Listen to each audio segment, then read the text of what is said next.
morning, Dr. Sherman and Andrew Sherman. Thanks so much for doing this. It's been an episode that I've wanted to do for so long in terms of getting a health professional to break it down and talk about the mental health aspects. And there's really nothing out there. So thank you. And we'll start with Dr. Sherman, your background, where you're from. So I'm a psychologist as opposed to a psychiatrist. I did not go to medical school. I went to a professional school of psychology for about half my life, just like you do when you go to law school. And I have my doctorate in clinical health psychology. Are you in your office now? I'm working from home. During the pandemic, I've been doing teletherapy only, and this is the conference room in my building. Oh, wow. So we have use of a conference room, we have use an area with desks, and if I couldn't get any of these today, I was going to go in the cinema room. It looks like an office, so I was like, wow, Yeah. Thanks for coming in on Yeah. a Sunday, Right, now, thanks for I coming in actually on a went from Sunday. the third floor to the second floor. It was a long trip. Thank you for doing that. Andrew, thanks for connecting us together. We met of our mutual friend, Stephanie Saxton. She is a bar tutor in Southern California area, amongst other things that she does. So shout her out. And you are I kind of get mixed up with the dean titles, but you're associated with California School of Law, correct? At California School of Law, we have the CEO, the dean, which is Dean Hunt. And I actually am the dean of students. So my primary position is to operate on all student affairs at the California School of Law, basing from bar prep to vetting bar prep programs for people who want to use outside assistance, to doing tutoring, reviewing curriculum, and anything else from disabilities accommodations, which makes today's meeting such a big one and very interesting one for me, because now that we've been doing disability accommodations for testing and everything, this feeds into us. And yeah, San, I still remember when you were getting essay drills up, and I loved the program. Really, really proud to see how far you've brought it and how far you came with it, because I remember you telling me the vision after Stephanie connected us. Stephanie, again, thank you. She does great work as an attorney and as a bar prep professional. And I remember when you first contacted me about bar exam essay drills and the concept, and to see you here today is great. So I'm glad that you could invite me from the California School of Law to be here. But again, we have three branches. It's the Dean CEO, the Dean of Students, who handles student affairs, and the Dean of Education and Faculty, which handles faculty matters. Thanks for clarifying that. Stephanie was like, he's the dean, and then he is the dean of students, dean of the bar prep. So thanks for breaking it down. It's a very non-traditional method, but as you know, we're a very non-traditional school at California School of Law, being that everything is live, interactive, the Socratic method. It is very non-traditional. I do appreciate the differentiation because we each take our role very serious. It's interesting too how, in light of the pandemic and everything's come together in terms of you were online, now you're really online, but it was a seamless kind of transition. And same with you as well, Dr. Sherman. I think it was a lot of in-person appointments, and then the timing worked out where I could just say, Dr. Sherman, Andrew Sherman, do you want to do this podcast finally? Because I had this idea or intent to do this mental health podcast before the pandemic, but it had its little hurdles. But now it's just a matter of sending the Zoom invitation and we're good to go. So it's working out great, which I think a mental health kind of tip is looking at everything glass half full, right? Like everything's worked out to our benefit. So, Perspective, right. In doing this podcast, it started out with like 3 general questions, and now I'm looking at our list and it's 14 with little subpoints from Brandon. And so I guess I'll start off with the first question. I remember every grueling moment of the preparation. We're trying to send an example of people of what not to do. Right, okay. I don't want to diminish what PTSD really is, but there's a certain similarity. Testing trauma, right? That lives with you for a long time thereafter. So the first question is the day after the exam, and I think I put this one near the front because they're going into the February exam in 2 days, Tuesday. So there's always this kind of, right after the exam, you think and you reflect on what you did and you're trying to figure out how you did on the exam, because results takes so long to get any jurisdiction. You want that instant, did I pass or not? So there's always at least a few weeks till you figure out results. California being, I think, the longest for results. Got to be up there. So you think back to the exam and what you did, and you think about these questions that under adrenaline, you picked the wrong answer and you know it now, or you think of, especially afterwards, people are talking about the exam, what they put, and it occurs to you that's a good idea. There's quite a bit of anxiety afterwards about the exam, and what I always tell the people that I'm working with is to let go, that it's out of your control. There's no way you can actually get back into the exam and change your answers. Or do you have any thoughts on that, Dr. Sherman? Right. So I call that micromanaging the past and micromanaging the future. Okay. And of course we can't, right? We can't go back in time and we can't go ahead in time. But it's human nature to want to do that. So yes, we have to do that for a little bit. So I would say you have to allow yourself to do that. You have to call your friends, you have to call your family, whoever you talk to,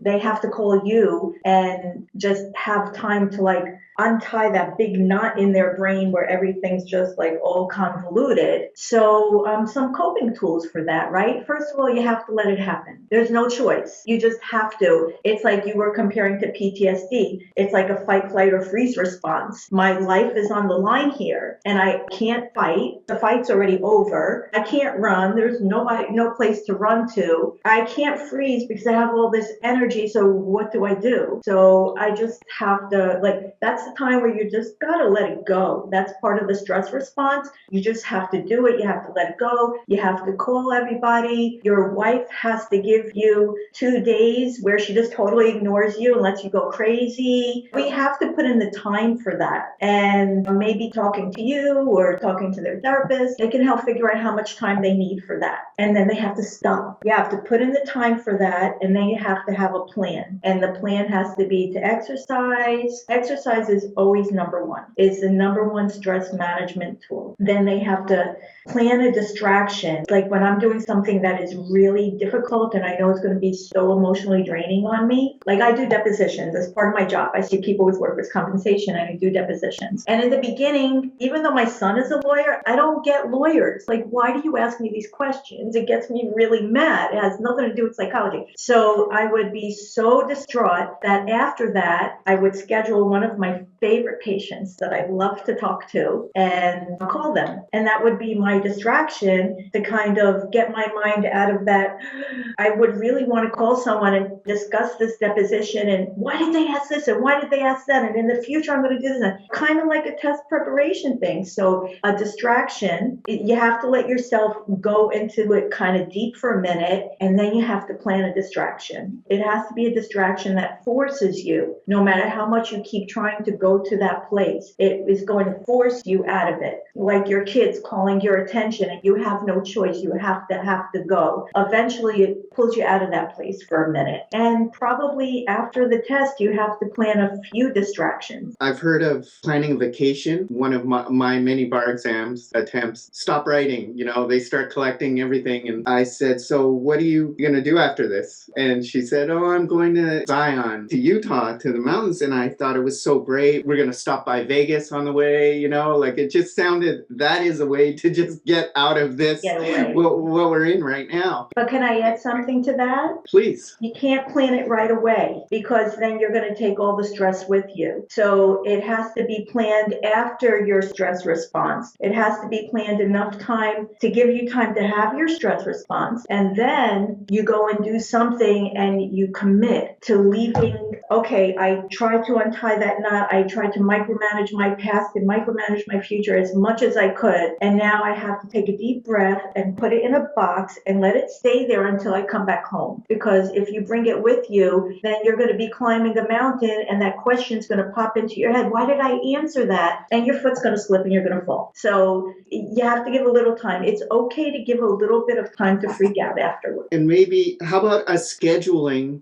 thinking about who you're going to, we call it rehash, where you I forget what we rehash thoughts in the process of the exam. Right. So when I took the bar exam with Mike Hayden, we had, after the exam, we knew we were going to call each other and just, even day one or day two, we were going to call each other and say, did you get con law? No, I got crim pro. Oh my God. And we were going to take that time and freak out together and then be ready for the next day or be done with the test. We said we were going to rehash the test together and freak out together. So it's all right, Dr. Sherman, to kind of make that appointment or that arrangement with your fellow freakout partner? If that's your coping style, yes. Everybody has a different coping style, and for some people, they need to do that. Other people, that just gives them more anxiety because they hear what you did, and then in that very sensitive moment, what you did becomes what I did, and then we're absorbing each other's stuff and wanting to fix each other's stuff, and it becomes a big mess. But other people, they're good at that kind of give and take, like I give you your time and then you give me your time. So yeah, that rehash should probably be with somebody that you know pretty well. But some people really just need to not talk to anyone and not compare and contrast and why didn't I get this and oh, you should have said that, but no, maybe I was right. Everybody has a different coping style. So sometimes people say, oh, you should do this or you should do that. This will help you. You should have your support group set up and have that phone call ready and oh, you can all do a Zoom conference and freak out on each other. It's not always the best advice for everybody. So in giving advice, we have to consider what the person's coping style is. But yeah, if that works for you, that's good. Again, time limited. You have to know when to stop. And if you don't know when to stop and you just keep racing, then that's why you have something planned for a couple of days afterwards that's going to be a major distraction. What if you're the type, you have an inkling that this person's just going to cause anxiety to you? It's appropriate, I would think, to say, you know what, after the exam, you could talk about anything but the exam. I think that's appropriate. Yeah. You know, it depends on what your coping style is. But of course, if that's your coping style that you can't listen to anything, you also have to be aware that you could be putting it off and maybe have a delayed reaction to the stress. Are you not having a reaction or is this your reaction? And you just have to listen to yourself and say, okay, I can't do this for a couple of days, but if it starts showing up that suddenly you're shaky or you're dropping your coffee cup or you're yelling at your kids or something like that, then you're having a reaction and you have to pay attention to it. All right. So this question is something that we get often as administrators and bar prep tutors, and being at the California School of Law, where we have the first year law students exam, which is another bar exam type. So this anxiety awaiting results, especially San had alluded to earlier, we wait up to 12 weeks sometimes just to get a one sheet piece of paper that says congratulations, or the big booklet with all your answers that say you didn't do it. So besides having these coping mechanisms and things that allow us to deal with the immediacy from right after the exam, what about this next 8 to 10 week where every day you don't know if you can apply for jobs or can't?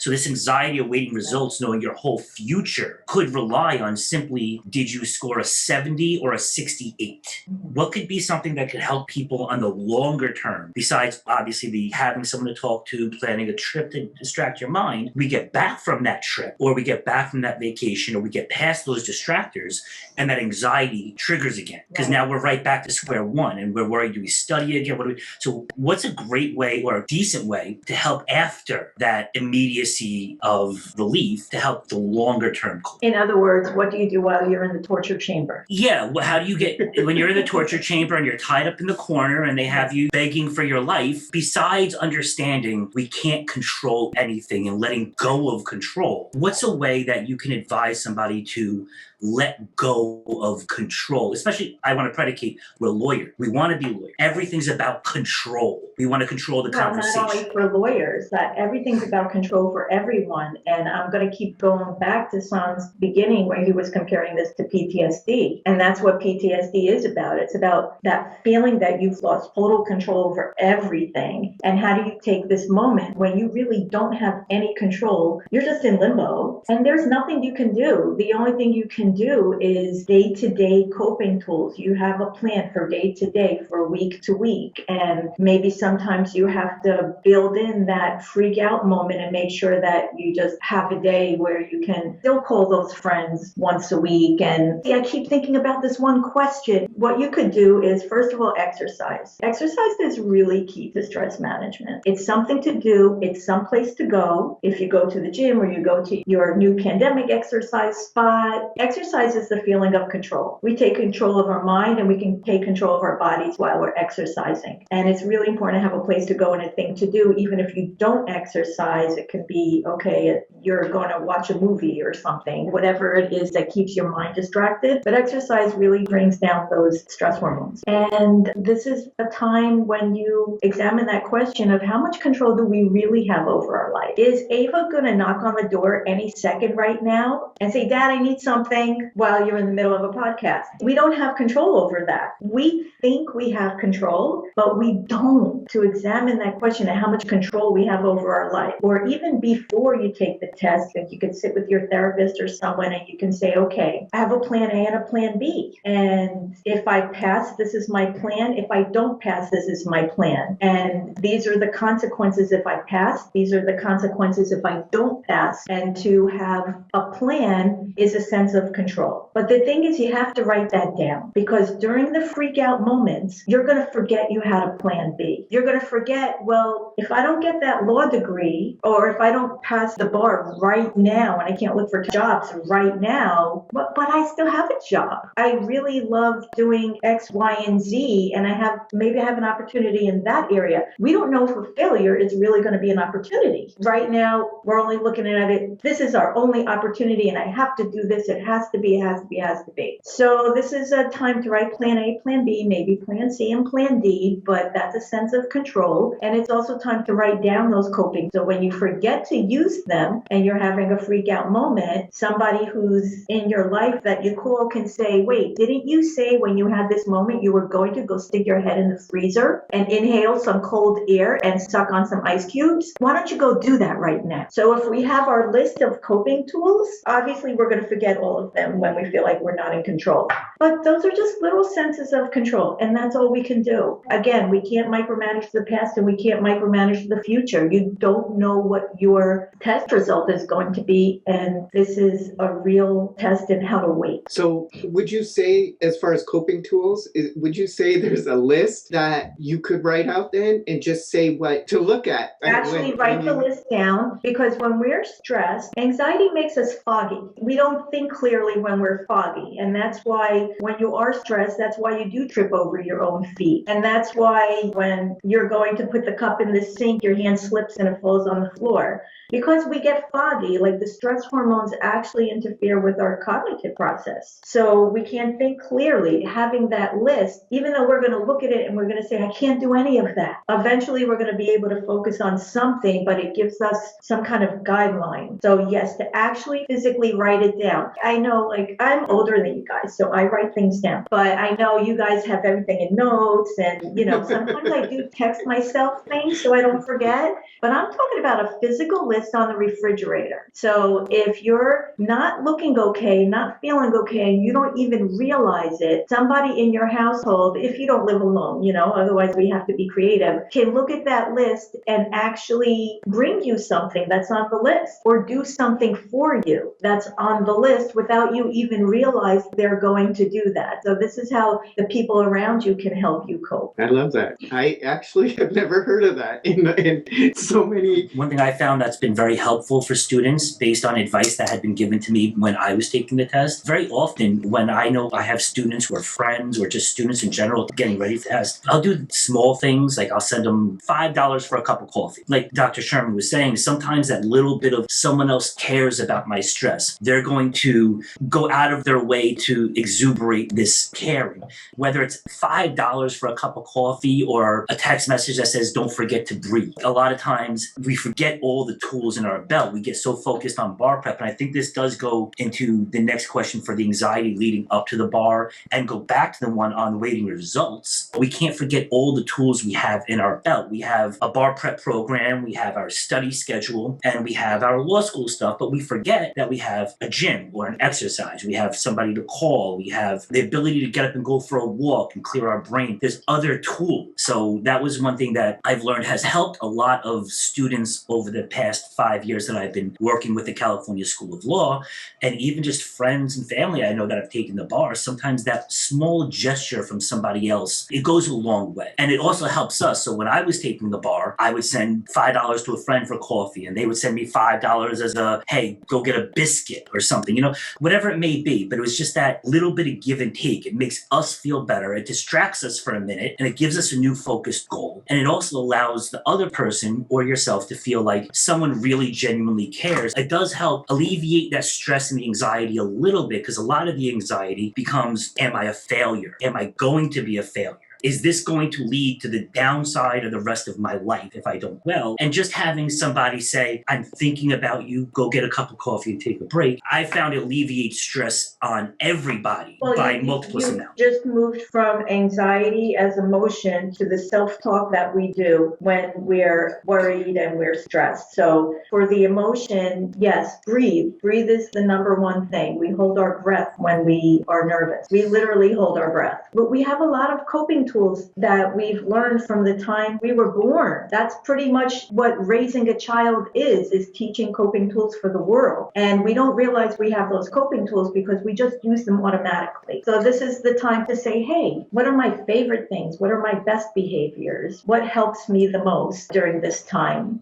Getting into the self-talk now that's another list. And that list is, what are the things you say to yourself the most when you're trashing yourself? And when we start this trashing session, what are we going to end up with in this trashing session? Because it's going to be circular. We say the same things to ourselves over and over again. So if you can write down these things, again, another list on your refrigerator. This is the list of things I say to myself when I'm trashing myself. You're never going to make it. You're no good. By the way, you're a terrible parent. And you yelled at your mom last week.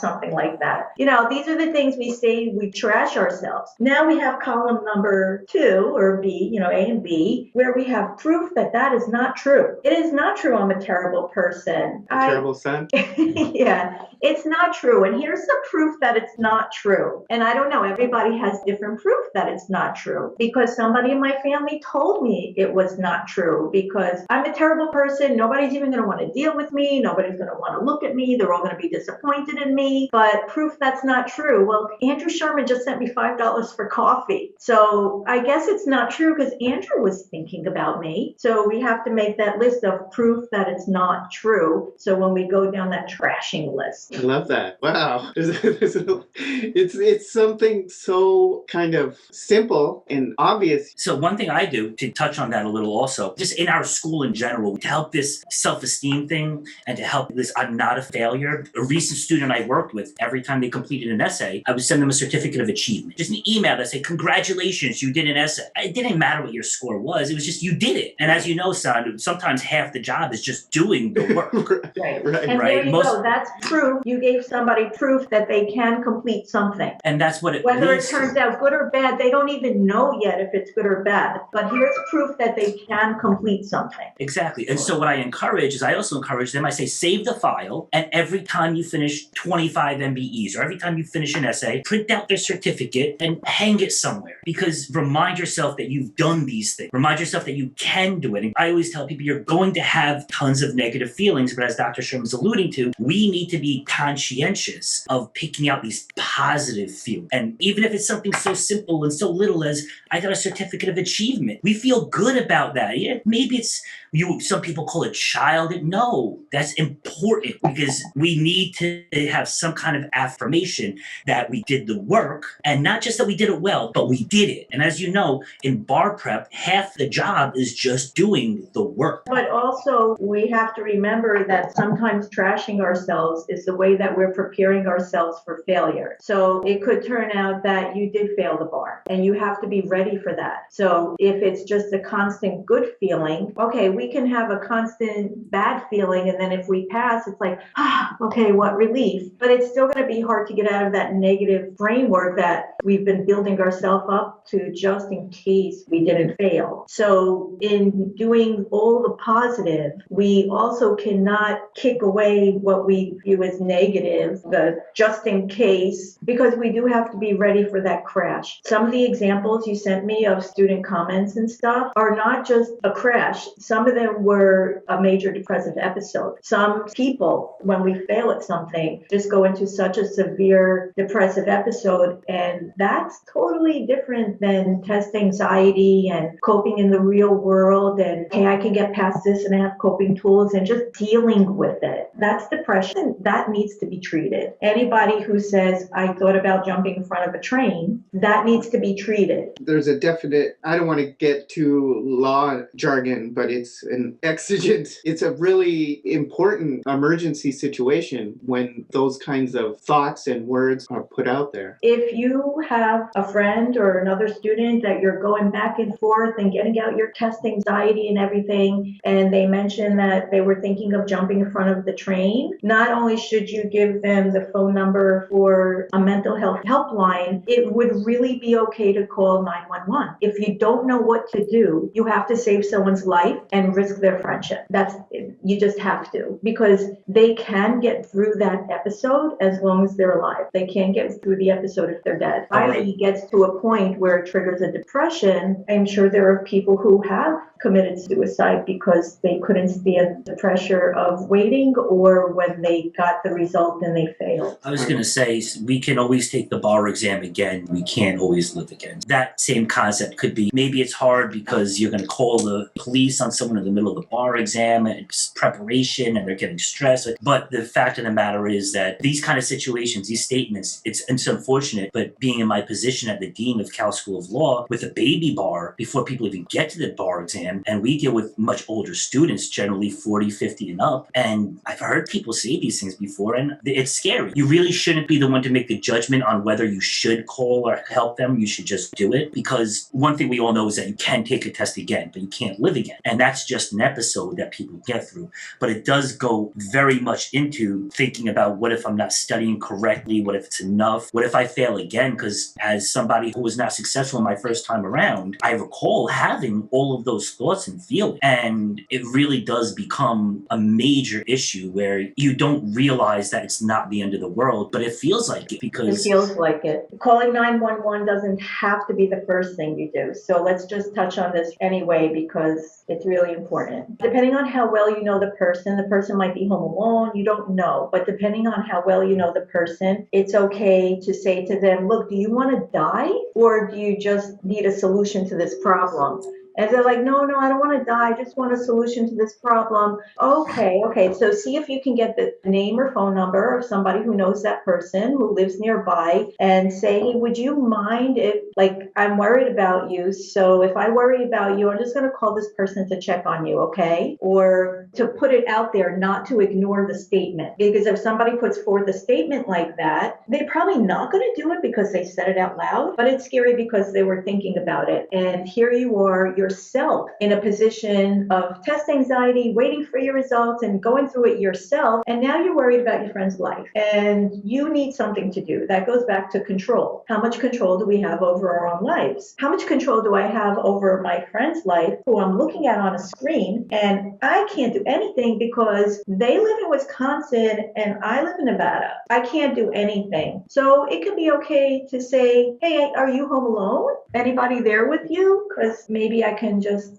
call somebody for you if you need some help or something like that. Say your repeater failed already, and now you're attempting it again, and you're reflecting back and saying, wow, this is really similar to what I did before, and I didn't get the result I wanted. Just keeping the course of what you're doing now, because there's always a limited amount of time before the exam. It becomes where the unsurety and the wanting to change and the thinking about changing whatever it is you're doing on the path towards the bar exam date. What kind of thoughts do you have on that? Is it better to be sure or just trust in what you're doing? How much should you be sure? And what is that balance of thinking if you should be open to change during the course of bar prep? Open to change in terms of, okay, I'm taking this bar prep program, or should I really just have a personal tutor? Or am I doing it wrong? Right, exactly. So a lot of the bar prep programs, it's just videos. You have to do it on this scale for thousands. It's 110,000 people annually. So they have to do it on this scale where you just watch the video. And so there's many different interpretations of how to prepare, how you Dr. Sherman or San or Andrew would prepare for the exam? How should you? That's a hard one because there's so many different programs out there. And I, of course, remember going through that when I was taking the licensing exam for my profession as well. I don't think it's different for any profession. There's just tons of programs. There's so much out there. It's a hard thing to trust yourself. We all have a different learning style. And when something, especially if you're taking it for the second time, you're going to say, oh, I did it all wrong the first time. So was it the preparation, the type of preparation I was doing that was wrong? Or was it me and my focus that was wrong and how I was doing the preparation? We have to look at both things. Some people learn better in groups. Some people learn better individually. Some people learn better with videos. Some people learn better with a live professor. So before the time comes to study, if we just take a look at ourselves and ask ourselves, what is my favorite learning style? How do I feel the best? How do I learn the best? How do I feel like it's slow and steady rather than a rush and I get confused? And how do I feel like I can make my best attention span? How do I pace myself? Am I a person who likes to get up and down 5 times? Or am I a person who likes to sit for hours? So we have to take a look at our own personal style, and then we have to do that. And we have to trust it. Okay, so I did that the first time and I failed. Now, should I do something totally different the second time? I don't know. Where do I go with that? It's a hard one. So the second time, maybe this is a different kind of test. Maybe my test taking style that always worked for me my whole life in school was not actually good for this test. So yeah, I have to go to the smorgasbord and I have to sample. And I hope I have enough time to do enough samples that maybe I can get a good picture of all the little things that help. I think we have to keep in mind it might not be one thing. It might be a couple of different things that help us. Maybe they have to have a study group,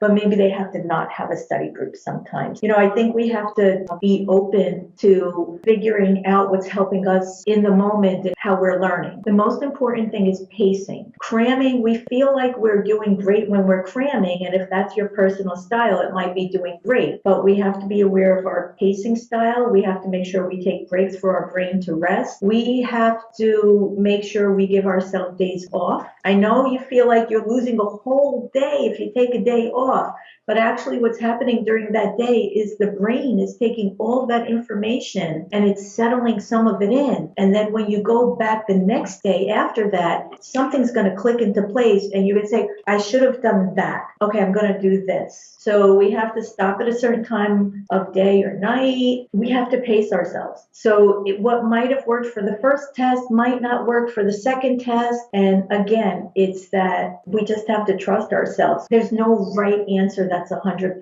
If I could expound on that a little bit, some of the advice that I was given, we give people is this is bar exam prep. It's a marathon. It's not a race. If you study a little bit today and prep a little bit more tomorrow, it's the understanding that it may only be 6 weeks, but 6 weeks is still 6 weeks. It is still a marathon. The race would be if you have 2 days. The marathon is 6 weeks. And there's a lot to cover, but it's still a marathon. So you have to pace yourself. The other thing is we want to be lawyers. And as attorneys, as lawyers, we have this higher standard put on us. We have to trust ourselves. For example, if we're having a hard time picking bar programs, picking this information, consciously decipher through it, because one day you're going to be litigated and there's not going to be somebody else to ask, is this the best advice? Part of it is learn to trust yourself, know your study habits, know your tools, know what you do well and know what you don't do well. And then use that and trust your instincts, trust yourself.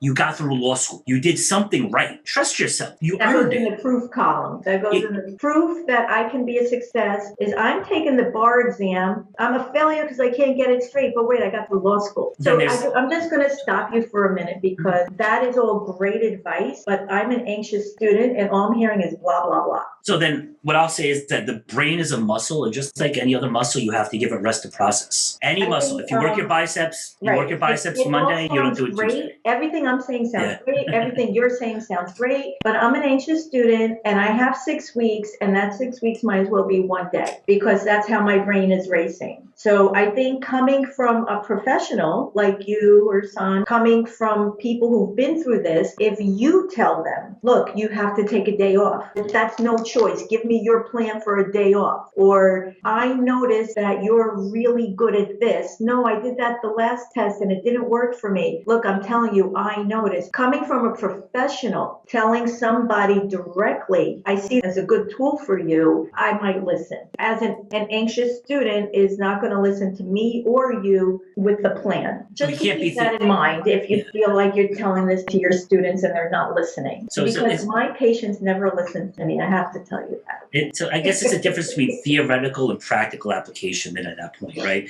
You have this anxious student who's thinking about everything that could theoretically go wrong. Right. And us as bar prep professionals, we have to say, well, practically, we know this is what you can expect. Well, that's nice for you to say. You already passed it. And now we're going to help you pass it. I like this whole... Well, off the record dynamic. a little bit, it was nice because having a mother who's a psychologist getting through the bar exam myself, as you can see, it was a lot easier having someone, and this goes back all the way to the beginning, having someone, doesn't have to be a therapist. Now this is the first I'm hearing this, because as far as I knew, he didn't listen to a word I said. I listened to everything, and that was the point, is that it wasn't just because you're a therapist, having someone that you trust, that no matter what you say, they're going to be honest with you. I knew if I told my mom, I'm going to fail, I bombed it. No, you're not. Stop it, Andrew. You're not. Having that one person that my grandfather was someone like that. I thought he was going to bash me over the head with a bat every time I said I wasn't going to do well.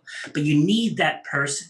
Everyone has someone, all right? Whether it's your best friend, your cousin, your uncle, your grandfather, your wife or husband, whoever it may be, everyone has that one person they can turn to and say, I'm messing up. And they turn around and say, stop it. What's the matter with you? And I think focus on that anxious student. I think the biggest coping tool I faced that I had and I give students and have noticed over time for about 5 years now, including the baby bar, is that most of the people who do very well in managing their anxiety have somebody else, and someone else that really has no problem giving them a reality check. And as long as someone to yell at you. Yeah, yell at you, tell you stop it. I had my friend Chrissy gave me these great signs to hang around the office that said, how bad do you want this? As an intrinsic motivation. And then whenever I felt like I didn't want it bad enough, she'd say, Andrew, shut up. You got through law school. What's the matter? I think a big part is us as bar prep tutors too, son. I think we have to be okay telling our students, stop. You're doing good. There's a chance you can mess up, but you're doing great. Just stop. We need to be that person, I think, to help with the anxiety during the bar studies. Are you doing it correct? Maybe you're not, but let's get you there. That blunt honesty, again, helping cope with the fact you could fail, but keeping the positive reinforcement as we go. And I think a lot of people go to a therapist when they're having test anxiety and they're going through all this. And that's okay.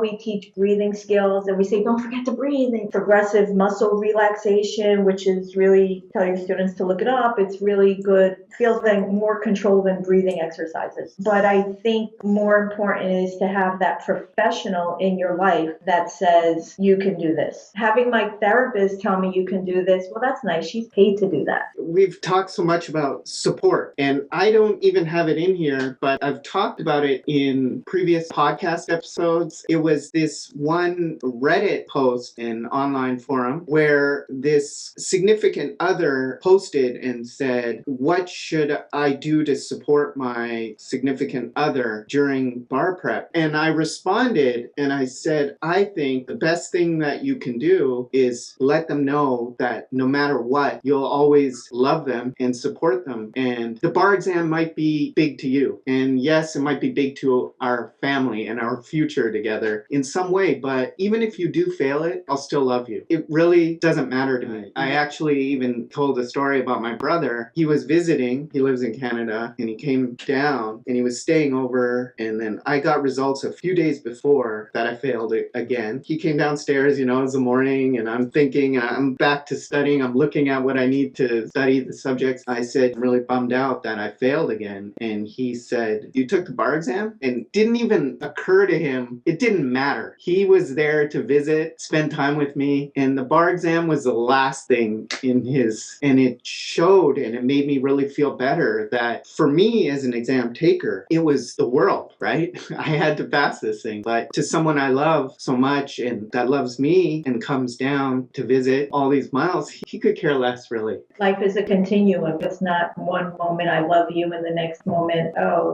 you failed the bar exam, I'm going home. You're still the same person before and after. You feel like a different person, but everybody else sees the same person. Right. That is really what's most important. That should be on the list. Yeah. One thing I can add is wanting to help somebody you care about is kind of a scary thing because you don't know what to do. And that list that I said that you could put on the refrigerator, that also gives somebody you care about something to do, because in your helplessness, the people around you are feeling helpless too. And to them, you're reaching out a hand and saying, help me, help me. And then every time they go to grab your hand, you're pulling it away. And it really makes them feel helpless. They don't know what to do. So having little things that they can do for you, even if they're not direct things, really helps. But one thing, as somebody who's supporting someone through a bar exam or any kind of stress in their life, should never say to that person, are you okay? Right. Or what did you do today? Yeah, because we know the answer to that question already. Yeah. The worst is, you know what? You're going to pass. I know you're going to pass. That's got to be the worst. I made the mistake even with people in my family of saying, but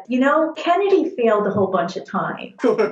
Yeah, I know. I don't care how many times Hillary failed. Then again, as law students, one thing I noticed that we tend to think that nobody else can understand what we're going through unless you went through it, without realizing that it is still an exam and other people have taken big exams.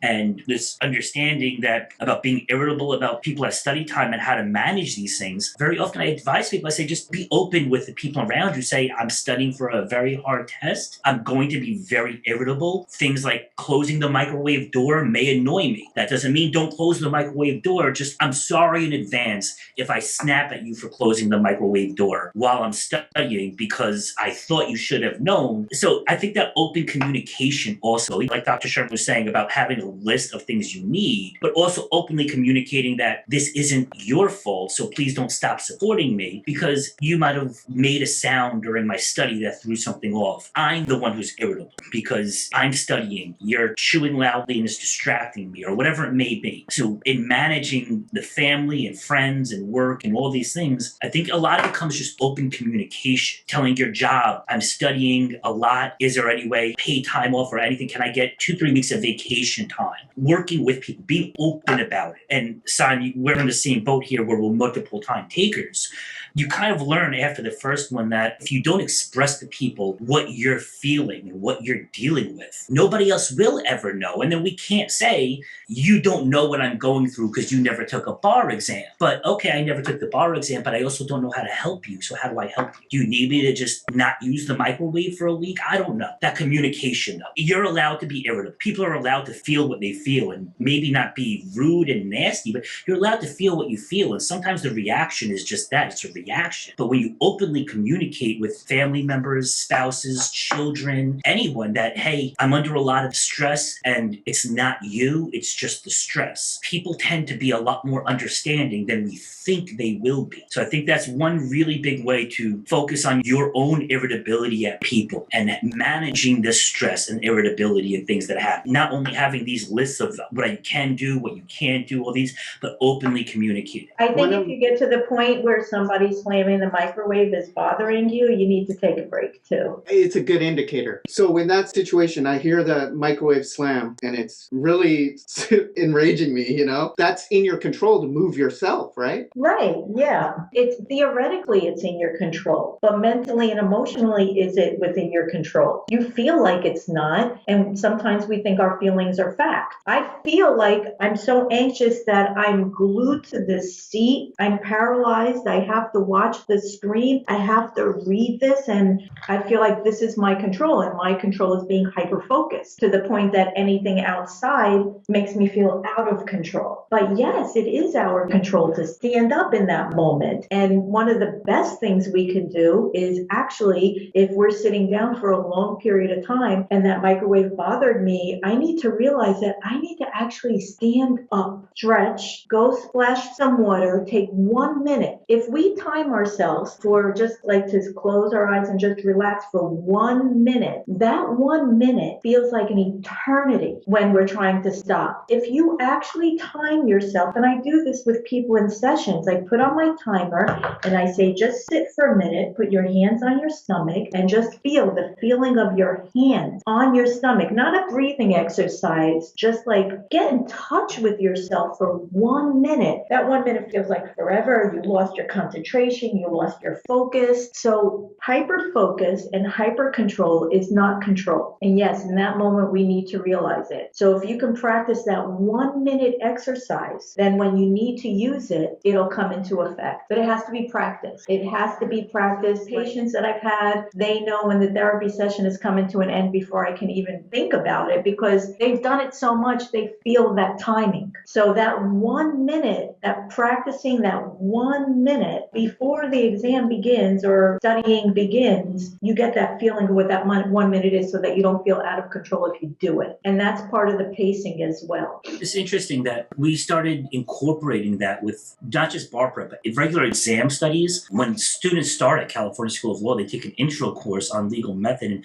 one of the things that we do advise is make part of your study habit a breath. Like, for example, you're practicing doing multiple choice questions. Every 10 questions, take a breath. Just make it part of your habit that every 10 questions, you take 10 to 15 seconds off and take a deep breath and focus on nothing. I tell them, take 10 seconds and go like this or something, that reset. But you make it part of your study habit so that no longer is your habit just go, go, go, go, go. It's go, and now you feel okay taking a quick break because it's already part of your habit. Or incorporated into the plan, and professionals told me it's okay to do it. Yeah. So it must work if the professionals who want me to pass, because if I don't pass, it looks bad for their school. Like, you have an investment in them passing. It's not just that, oh, my therapist is telling me that because she's paid to. You actually have an investment in their success. You have an investment if someone's using your app, you have an investment in their success because they're going to put words of praise and you're going to be able to help more people because they said it was good. Again, coming from the professional, it's okay to stop for 10 seconds. Before I mention the exercise for stress management, how about also if the exercise starts before you start the studying? So you take care of some of those stress hormones, 10 minutes of stretching, jumping jacks, whatever it is that you do before you start studying, and then maybe the microwave won't bother you as much, so that when it does start bothering you, you actually notice it rather than it just being like grating under your skin for an hour before you blow up. It's interesting that you mentioned that too, because I remember during the bar exam and the baby bar, because as I was saying, Cal School of Law, certain students in California have to take both. I remember being the only student during the test that would stand up, stretch my arms, touch my toes, go like this, and then sit back down. People would turn around, what are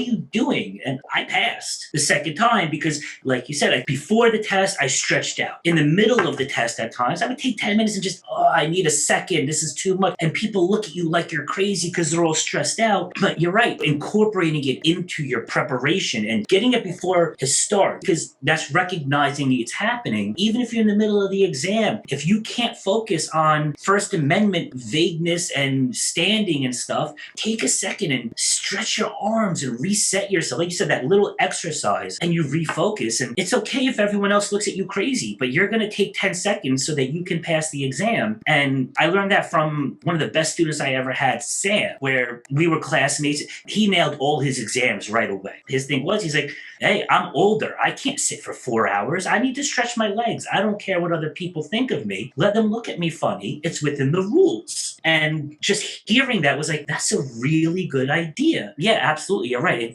Coming from the professionals saying that you monitor your own tools, monitor your own stress, and not just the information, but what tools do they give you besides essays or MBEs or outline? Do they give you tools for success, not just tools for passing? So if I could just jump to one of the questions, and that was number 9, the should I work during bar prep? Now, this depends on the person. However, I personally think you should have some type of of part-time work, not full-time, but something 1 or 2 days a week maybe that forces you to have a distraction, because working full-time is going to be too much. But if you're just on bar prep all the time, you're rereading the same things, it causes some anger. And not only that, the work lets you go somewhere to talk to people that aren't lawyers, or maybe they are. I've always suggested to people, and that's mainly because the students that we focus with at California School of Law are working adults. It's not the general 23 to 25 taking student loans, etc. So the question comes up often, do I work during prep or do I just take all the time off? And often I found that people who do a little bit, not a lot, but just a little bit of something else will be enough to re-trigger that motivation, re-trigger the processing, something else, because it gives them another thing to think about and just take their mind off of. Now, as prep students, we think to ourselves, there's only 24 hours in a day. I need to study 24 hours every day. What do you mean I should work this day? No.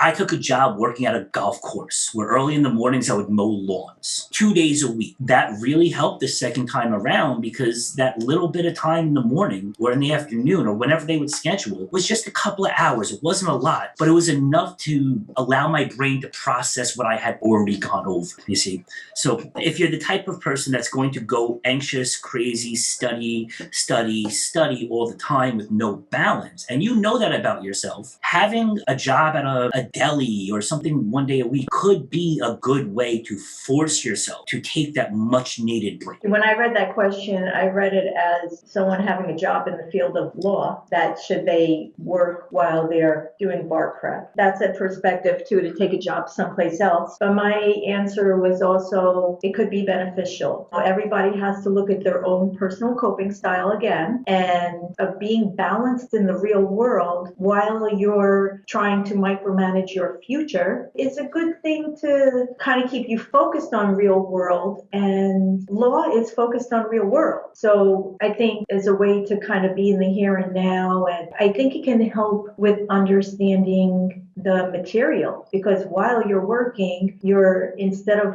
focusing seriously on the test prep, you're playing out scenarios in your mind that might be asked, and you could be in an atmosphere where you could imagine it happening and what you should be doing. Yes, I think some work is good. I mean, but everybody can handle a different thing. I know we're talking about the bar, but I obviously went through a doctoral psychology program, which was pretty intense, and I was the only one working in the whole program. There was another woman who had kind of a part-time job, but she had she was older, she had a husband who also paid the bills. I was the only one working, and my professors were pretty sure I was going to fail, which I didn't, by the way. And I completed my dissertation probably before the time limit, before everybody else would have, because I was so hyper-focused. But I don't know, maybe my child might have suffered during that time, I'm not sure. But everybody's different. Yeah, and there's that perspective also where it's going to give you a second to take a break and process. I want to go back for a second to what you talked about, what kind of bar prep should somebody take, and bringing up the idea of memory. The other thing that I want to add to that is we need to know how we learn best, because we remember things either by seeing, hearing, speaking, and adding all the forms of information, giving and getting. We learn differently, and we put things into memory in many different ways. So when you're planning your bar prep, think about, am I a person who winds up talking to myself all the time? That means I'm a person who really learns and puts things in my memory best through auditory. What kind of things do I usually do to help myself remember things, and then pick your preparation according to that? You might want to incorporate everything. Some people like study groups because people talk out loud. I don't like studying groups because people talk out loud and they say wrong things, and I don't want to remember their stuff. I just want to remember my stuff. Everybody remembers differently. Everybody has a different way of incorporating things into their memory. So put that into this. Well, so the question was, with law and law students and bar prep, as we know, it's one of the highest rates of substance abuse as coping mechanisms getting through school. And then that usually translates out into practice, where the State Bar of California recently pulled together all the deans of every law school in California to address the issue of continued substance abuse. And they want to make mandatory mandatory accredited substance abuse and mental health counseling within law school for graduation. They have many, many concerns about the fact that these kind of stressors have led to major substance abuse, obviously in many fields, but in law. And I guess the question would be, besides things like exercise, which we've already stressed the importance of, what else can we suggest to people for when they want to turn to taking a drink because they're stressed out, or they want to turn to smoking a joint or taking a Xanax, or they can't focus, they want to take an Adderall. Using drugs and alcohol as a coping tool to addiction. How do we help people during the process where they may not see that exercise for an hour is helpful? What are better ways to recognize that this is now becoming a crutch rather than just I'm having a drink to unwind to I started having a drink 3 times a day, 7 days a week because I'm always feeling like I need to unwind? So alcohol is a great coping tool. It's there, it's easily accessible, it's immediate, and of course other medications that people have, they might have them immediate, but alcohol is the number one. Whenever we're going through stress in our lives, many people just like alcohol is like, it works. Sorry, but you take a drink and it works immediately. It calms you down and you're good. It's just really hard sometimes not to do it when you're under a lot of stress. I think people who have used alcohol in their past as coping tools and have failed in that it turned into addiction, that became more than a coping tool. If you know that about them, start out bringing that up immediate. Okay, we know you're going to want to have some alcohol. So there are 2 theories. There are abstinence and there is harm reduction. I'm more of a harm reduction person because abstinence usually in high stress situations is going to work right away. But we're talking about people really are using it as a coping tool, not people who have addiction. And these are people who are using it as a coping tool where it becomes addiction. So I guess the question is there a way for people to identify within themselves that we're moving from a coping tool to an addiction? Now we know obviously it takes a high level of personal cognizance, but are there any signs that people can think of to themselves that, oh, hey, I started drinking 4 days a week? What kind of thought process can we look out for to notice that we're transitioning? When does it start interfering with your life? So people want to ask themselves, okay, so I'm having a drink because I can't stop my racing thoughts and I can't go to sleep. I'm going to have a drink. The truth is alcohol puts you to sleep, but then it becomes kind of a stimulant in your brain and you don't get a good sleep. And then maybe you want to wake up and have another drink. I don't know. But people need to ask themselves, is this interfering with my life? Am I choosing to have a drink instead of study? Or am I choosing to have a drink before I study, not just after I study, or not just because I can't go to sleep? Am I drinking in the middle because I can't focus and the alcohol helps me calm my nerves so that I can focus? I think it's on the person to be aware of the use of alcohol. And then again, the professional who's helping them out in the bar prep. Okay, let's talk about alcohol. If you guys are going to use alcohol, then just make sure you are being aware of it. Write down when you're using it, when you're not using it, and if you're using it for a coping tool, what else can you do? Just to make people aware. There's got to be some awareness. Talking to people, okay, if you're going to use alcohol, make sure while you're using the alcohol, you stop and you breathe for a minute and you put on some music so that you're adding 2 coping tools together. And if you don't reach for the alcohol, is music going to give you that same kind of, stress relief that the alcohol gave you just because your brain is going in that direction because you're so used to having them together? So adding alcohol not to study activity, but alcohol, taking a shower, listening to some music, doing some exercise, and then going back to it. So combining coping tools. I like that. Combining coping tools so in the end it's easier to eliminate the alcohol. And then you're not saying, I need the alcohol. You're saying, okay, the alcohol is helping me, but I'm also doing something else at the same time. Because alcohol might initially give a perception of control. Okay, it stops my racing heart, but then I feel out of control because I used the alcohol to get control. So add something to it that I really did have control because I did something. I stopped and I stood and I stretched. What we're doing is we're going to combine what could be a destructive coping mechanism versus productive coping mechanisms. So we take the destructive one, we combine it into the productive ones and hope that the productive ones will weed out the destructive ones. So if we're drinking, now not necessarily destructive, but if we're drinking a lot, but then we're including the shower and the music, we then take the alcohol out. Can we still take a shower and listen to music and have the same calming effect? If you can, the alcohol has become a problem. Yeah, if we can't, in the end, the alcohol has become a problem. We're only talking about this period of taking the test and test anxiety and what to do, how to cope during this time. So the hope is that if I don't reach for alcohol, because I've trained myself to also breathe and do other things while I'm using the alcohol, maybe my brain can go to that place that the alcohol brings it all by myself. Kind of like a brain training. Well, as we know, you can't drink during the bar exam. So what good is having alcohol as a coping tool while you're studying if you can't have it when it's needed? So if you combine it with breathing and stretching, let's say, you may get the same effect of the calming sensation through the breathing and stretching during the exam rather than reaching for a drink while you're studying, because that's what was your effect. How can I get that immediate relief? Alcohol is like an immediate relief. It just goes straight to the brain. And then you try and trick the brain by triggering the same chemical balance of whatever that alcohol immediate relief was. Your brain now thinks the stretching and the breathing is that immediate relief. If I'm correct, it's kind of like working to trick the brain into thinking that it's getting that immediate relief, even though these things weren't things that gave immediate relief in the past. That like an association type of thing where you're going to associate these things with that, or when this is absent, these things still work. It's the amazing brain. We have an amazing brain, and our amazing brain can really find things if it needs to. We just have to give it the tools to do it. Is there anything that you wanted to touch on, either of you, before we wrap this up? I just want to reinforce stress management, pacing yourself, the progressive muscle relaxation, exercise, stretching, or something to release those stress hormones. And crying is great. Crying releases stress hormones. Don't be embarrassed if you cry. There's cortisol in tears. Lets it out of the body. And music. Don't forget music. When we're stressed, we forget music. We take it out of our life, and don't do that. And this is a very traumatic period of your life. And yes, if you can look at it like a situation, this traumatic period in my life, and take good care of it, then you won't develop PTSD from it. I love the stress on music.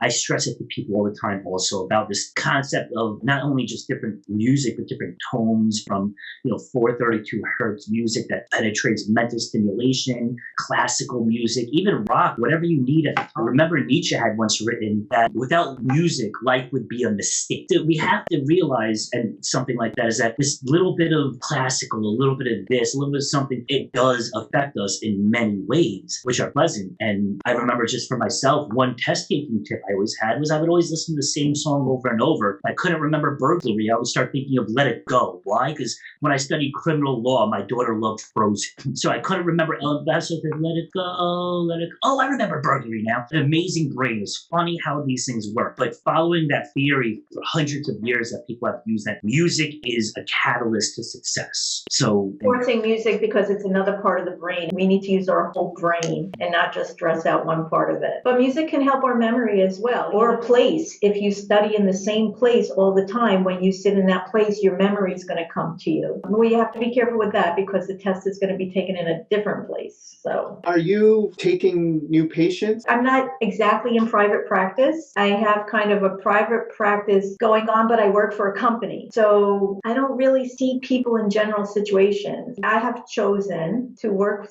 exclusively for this company where I see people who have injury on duty. So I'm doing workers' comp all the time. And I like that. All different people, all different situations. And some people are studying for tests, by the way, when they get injured and they're working, like so many different situations. So as far as in general, I don't really take private patients. I would, but I'm not on any insurance panels. Would you be open to an email question? They can send it to you and send it to me. It's still someone sends me a question, they're potentially a patient, there's HIPAA involved. There's just too much involved to be giving someone advice who's not my patient. What if they have another therapist? And I don't know. If you want to send me 500 emails, I'll look at them and I'll answer your questions. So don't worry about that. One of the best coping tools that we could can have is allowing ourselves to accept help, even if it's not in the form of help, if it's in the form of prevention and just checking on ourselves. And there's a lot of focus on prevention for medical. What about prevention for mental health as well? And maybe everybody before they start studying for the test can talk to somebody and make sure they have a plan to keep things balanced. We have to accept help. This is how the world is. I give to you, you give to me, we give to each other. I feed you, you feed me, and that's how we go around. And if we have a resource out there to get some help, put some gas in the tank. Why not? Don't look at it as something that is, oh, this means I have mental illness and I'm crazy, or somebody might find out I spoke to a therapist and they're going to say, what? Why are you letting someone tell you what to do? There's a lot of misconceptions out there still about what therapy is and how helping professionals really what they're there for. So you say. Right. Andrew, what's going on with California School of Law in the news? Actually, we've been approved to get our inspection for state bar accreditation, which means that we would be the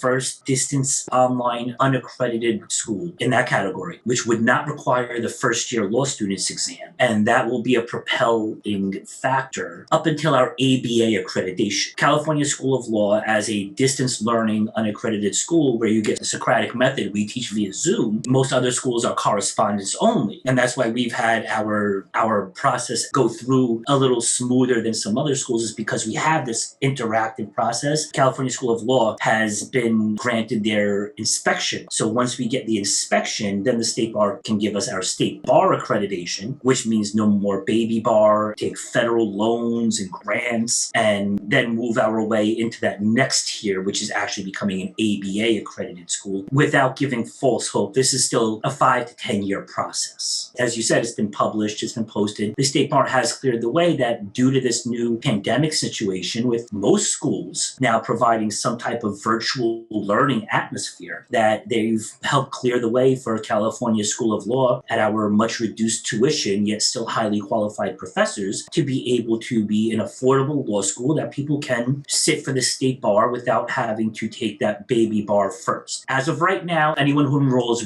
will still need that first year law students exam. But as you said, the hope is to eliminate that and put everyone else on the same playing field as the brick and mortars, where they can now just sit for the bar. Are you open to emails? Please do email me about any program questions, anything that may be. Thank you both so much for this. It's been something I think that's so needed and is lacking out there. Mental health and the bar exam and law studies. Thank you both, and happy Sunday to you. And San, thank you for doing this. This is a very, very important podcast I think everybody should have access to.